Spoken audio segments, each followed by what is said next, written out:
Hola a todos, mi nombre es José Eduardo Grateró y en esta ocasión les voy a estar hablando sobre la asignación número 4, que es el rediseño de un objeto, dado el caso de estudio, que lo veremos más adelante, y se deriva, vamos a decirlo así, del capítulo 2.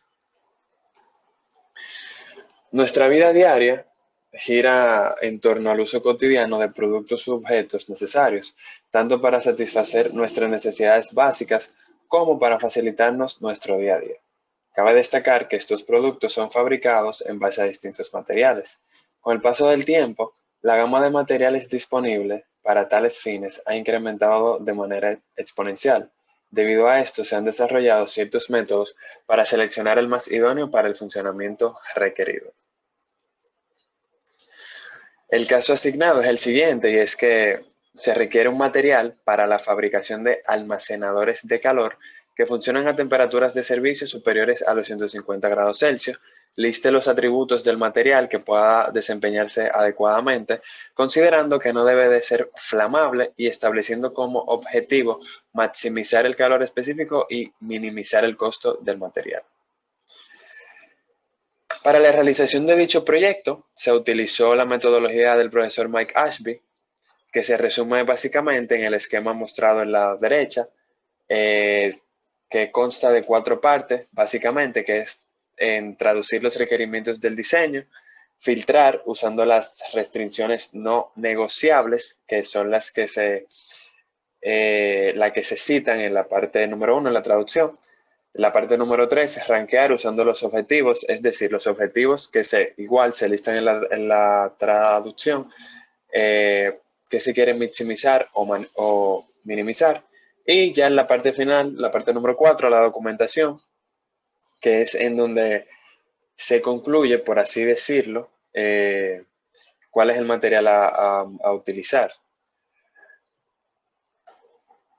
El EcoAudit es una herramienta del software que brinda al diseñador la capacidad de elaborar el estudio del ciclo de vida de un producto al poder introducir los materiales utilizados para un producto, valga la redundancia, sus cantidades y los procesos a los que se sometió.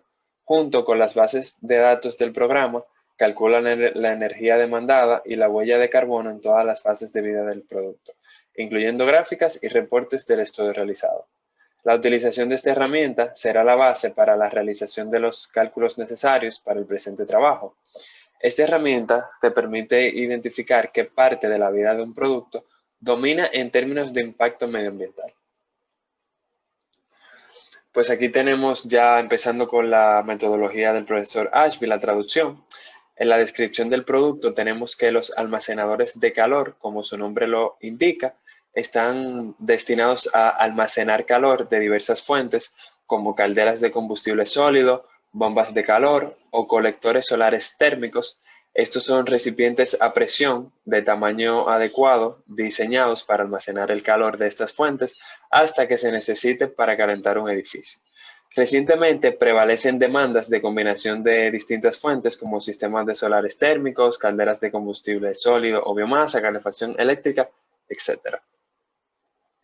Entre los atributos no negociables tenemos alto módulo de Young, temperatura mínima de servicio de 150 grados Celsius, no debe ser flamable, alto límite elástico y resistencia a aguas saladas y frescas, ácidos débiles y fuertes y los alcalinos. En los atributos negociables tenemos baja densidad, bajo costo, baja huella de carbono. Entre los objetivos, como lo había mencionado en la citación del caso asignado, maximizar el calor específico y minimizar el costo del material, y en variables libres el material a escoger, puesto que realmente no sabemos qué tipo de material vamos a obtener. Todo va a depender de los cálculos realizados y las propiedades que se introduzcan en el software en la parte de filtrado y la estética. Bueno, aquí ya en la parte del filtrado, este es un ejemplo de un almacenador de calor. Hay muchos más, hay más grandes, hay más anchos, pequeños, de distinto volumen, distintos diámetros, pero este es una muestra. Para el cálculo de los atributos no negociables, pudiésemos realmente tomar como ejemplo este almacenador de calor, el cual tiene un diámetro de 800 milímetros, una altura de 1915 milímetros y un espesor de 2000 milímetros. Los tanques de este tipo son similares en cuanto a peso y dimensión, pero este en específico tiene un volumen de 472 litros y el material del cual está hecho es de Structural Steel S235J. La mayoría de estos almacenadores, hablando ya en la parte un poco del límite elástico para entrar en los cálculos, poseen pesos similares, pero se toma un promedio de 5 de ellos y nos dio un total de 215.12 kilogramos. Para calcular la fuerza, se pudiese usar ese valor, pero para ser más precisos con los cálculos, como estamos hablando de tanques de almacenar el caliente, tiene que haber un mínimo de esfuerzo que pueda soportar el recipiente dependiendo de la temperatura y la presión a la que el agua se mantenga allí adentro. Por esto es que para este caso, el esfuerzo mínimo que puede aguantar el tanque de almacenar el calor lo obtuve de unas tablas del libro Termodinámica del autor McGraw-Hill. Esta tabla la vamos a poder visualizar en los anexos. Como la temperatura que se requiere en este caso es de mínimo 150 grados Celsius, el esfuerzo correspondiente a esta temperatura es de 476.160.000 pascales. Para el cálculo del límite elástico, como mencioné anteriormente, se podía hacer de dos formas. La número uno, que era tomando el promedio de los tanques y tomar las dimensiones que están en la parte del diseño. O, para ser un poco más preciso, coincidencialmente, encontré el valor del límite elástico, del esfuerzo, en una tabla. Y bueno, decidí usar este valor para que los cálculos fueran más eficientes y fueran más puntuales. Para el módulo de Young, ya que tenemos el esfuerzo que se va a utilizar, nos hace falta la elongación. Vamos a proceder a utilizar varias ecuaciones hasta lograr despejar. Esta es la ecuación principal, esta que vemos aquí. Y el coeficiente, y tenemos que buscar el diferencial de temperatura y el coeficiente de expansión térmica. Como temperatura de entrada vamos a tomar la temperatura ambiente del agua, la cual es 20 grados Celsius, y como temperatura de salida consideraremos un caso extremo de 325 grados Celsius. Hacemos el diferencial de temperatura, nos da 195 grados Celsius. Entonces, ya que tenemos calculada la temperatura, procedemos a calcular el coeficiente de expansión térmica, siendo la T el espesor y la R el radio. Ambas medidas extraídas del tanque que tomamos como ejemplo en la parte del diseño en el slide anterior. Bueno, entonces se realizan los despejes adecuados. Tenemos que dar 0.0025 Celsius. Y ya obtenido estos valores, calculamos la elongación, que es diferencial de temperatura por coeficiente de expansión térmica. Eso nos da 0.5 y bueno, ya el resultado del módulo de Young, después de realizado estos cálculos y la utilización de la fórmula del módulo de Young, que es el esfuerzo entre la elongación, tenemos que nos da 952.320.000 pascal. El filtrado no quiere sacar lo mejor de la base de datos. Su función es básicamente ir descartando los materiales que no cumplen con el perfil mínimo requerido por el diseño. Entonces, como soporte al filtrado, se utiliza también una herramienta con el fin de aplicar una forma en la cual nosotros queremos que nuestro nuevo material se adapte para seguir descartando materiales. En este caso fue esta forma que si se fijaron bien es más o menos la forma de un tanque, pero, ya que es una forma cilíndrica, y pues decidimos escoger esta forma. Aquí se pusieron los parámetros, vemos el módulo de Young, el límite elástico, el mínimo del máximo de servicio de temperatura, que fue lo que la maestra me dio en el caso asignado, y bueno, en la durabilidad, todos los tipos de agua que mencioné en la parte de la traducción y que no sea flamable.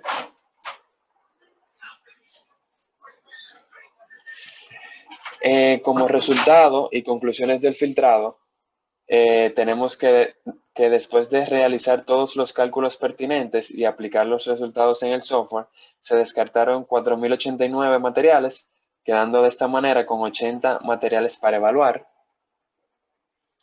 Ya en la parte del ranking, se escogió un total de 4 índices con el objetivo de evaluar el rendimiento de los materiales que sobrepasaron el filtrado. Y así pues clasificar y rankear a aquellos que mejor se desempeñen para poder seguir descartando. De cada índice se escogió un top 3, que son aquellos que están o sea, que son aquellos que identificamos como mejor de cada índice. Como primer índice tenemos calor específico entre costo, en el segundo calor específico sobre costo por densidad por huella de carbono, en el tercero el módulo de Young sobre costo por densidad y en el último límite elástico por dureza sobre huella de carbono. Aquí están las gráficas de los 4 índices.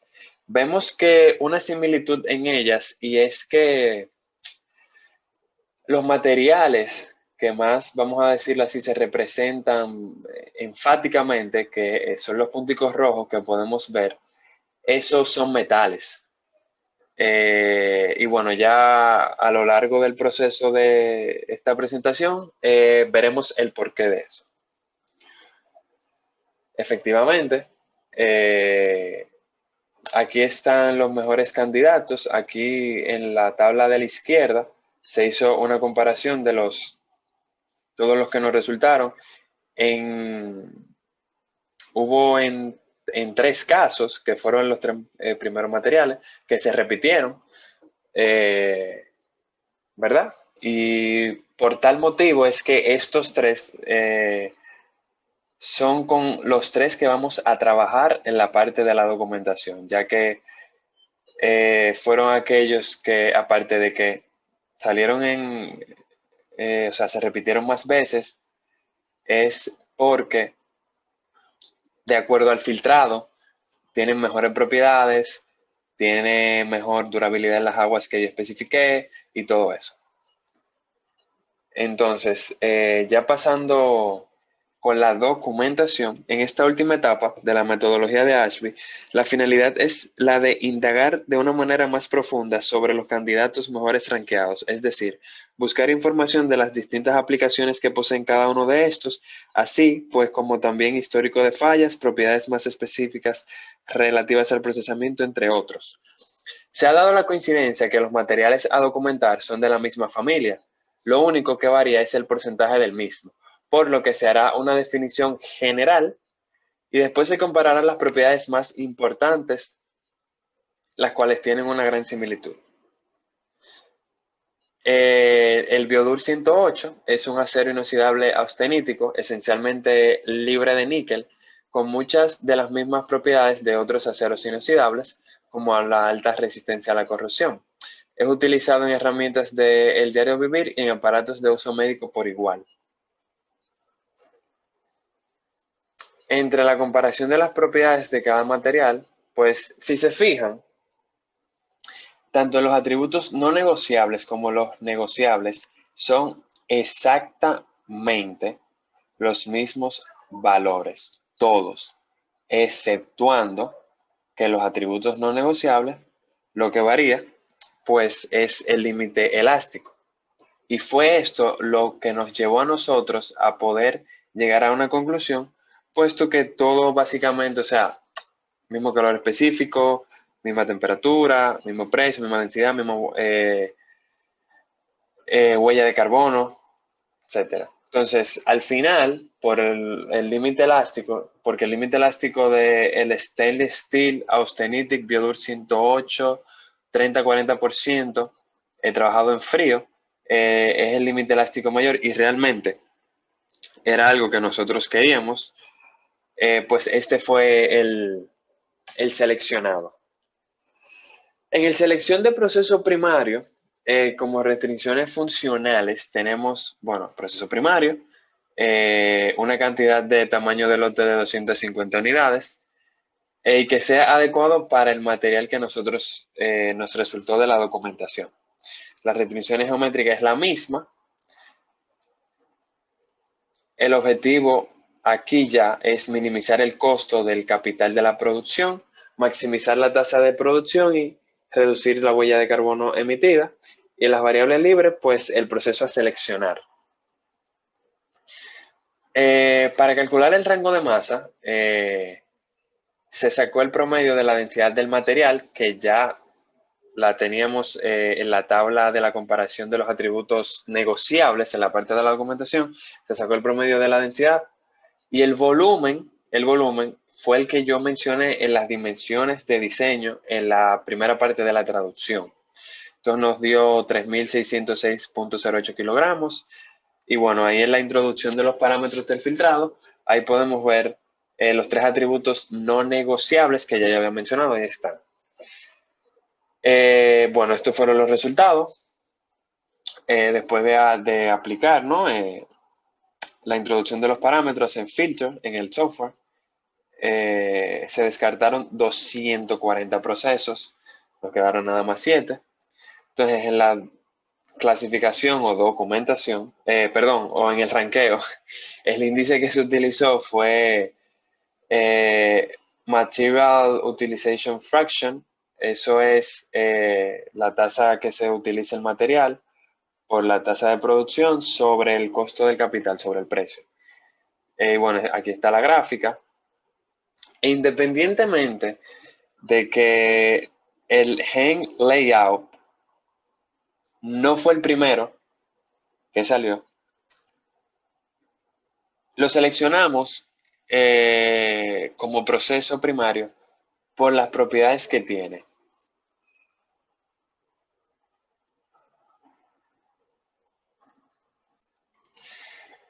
Ya que entre sus usos típicos están que se utiliza, ¿no? En cascos de barcos, paneles de construcción, carrocerías de vehículos, conductos, tanques, que es básicamente la forma que tiene el almacenador de calor, trineos, etc.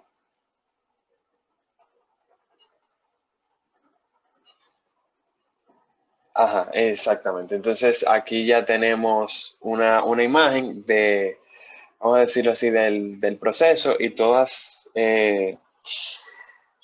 las estadísticas, bueno, estadística no, sino todos los valores, los atributos físicos, las características del proceso, atributos económicos, forma, y bueno, por eso fue seleccionado este proceso. Hablando ya del EcoAudit, para ir finalizando con esta presentación, el Biodur, que fue el material resultante, aquí podemos ver básicamente el consumo de energía del material, su porcentaje, la huella de carbono y su porcentaje, enfrente al structural steel, que fue el material actual, que lo mencioné en la parte de la traducción. Y podemos ver aquí en esta gráfica que, bueno, el material resultante, el que se seleccionó, ¿no? Tiene más huella de CO2, no por tanto, realmente, no por tanto, y más energía consumida. Pero el material actual, que es el structural steel, en el tema del transporte es más complicado para traer al país. Entonces, realmente, en el mejor de los casos, hubiese sido que el material seleccionado, el resultante, el Biodur 108, hubiese tenido menos energía consumida y menos huella de carbono por el tema de minimizar el impacto al medio ambiente. Pero bueno, tiene excelentes propiedades. La única ventaja que tiene el material actual, el Biodur, es que en cuanto al transporte es más simple para traerlo al país. Es decir, las distancias recorridas son menores. Para calcular este tema del transporte, lo que se hace es que se seleccionan 2 proveedores, uno para cada material. Entonces, en total se suman 4 transportes, que serían 2 de vehículos, desde la fábrica hasta el aeropuerto, y 2 de avión, desde el aeropuerto hasta el país. Entonces, cuanto a las distancias, es menor. Y para el cálculo del material, es poner las unidades, el proceso, ¿verdad? El proceso primario, Y es eso, básicamente. Entonces poner el tipo de material. Entonces, por el tipo de material, que es lo que más influye, el bioduro en este caso, que fue el que resultó con más energía consumida y más huella de CO2, es el que afecta más negativamente al medio ambiente a pesar de tener mejores propiedades. Y nada, muchas gracias. Y aquí está lo que había comentado en la parte del filtrado sobre el valor que utilicé para el límite elástico. Esta es la tabla de la cual lo saqué. Y nada, muchas gracias por llegar hasta aquí.